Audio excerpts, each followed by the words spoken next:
Questa è una lista civica, è una lista quindi fatta da dei cittadini che vogliono risollevare le sorti sia della città di Venezia che di Mestre. Noi vogliamo delle città per i residenti e quindi per esempio il fenomeno turistico noi lo vogliamo controllato e noi abbiamo pensato di allearci con delle altre forze perché non vogliamo la dispersione e creare confusione. A sostegno della candidatura a sindaco di Pierpaolo Baretta, Idea Comune per Mestre e Venezia è una lista civica che vuole disegnare un nuovo futuro per i residenti del comune di Venezia, partendo dai basilari, casa e lavoro. Venezia si spopola ma anche Mestre, la prima cosa da fare è mettere mano alle case del comune, al patrimonio pubblico, quindi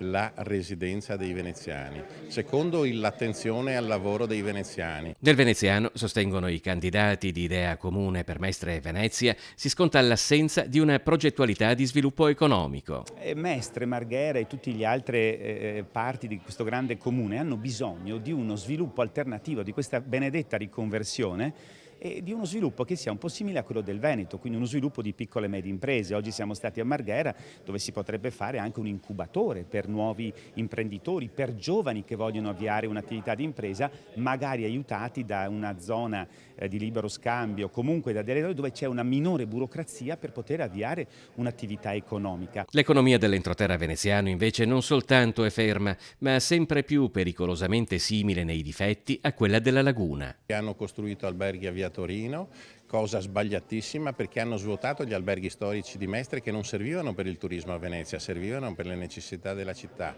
e quindi questo ha creato non solo spopolamento e poi l'attenzione anche qui economica a Mestre, perché Mestre purtroppo ha degli handicap rispetto ai comuni del suo hinterland e quindi Mestre invece deve competere in maniera seria anche dal punto di vista economico, non con Venezia ma col resto della terraferma che la circonda.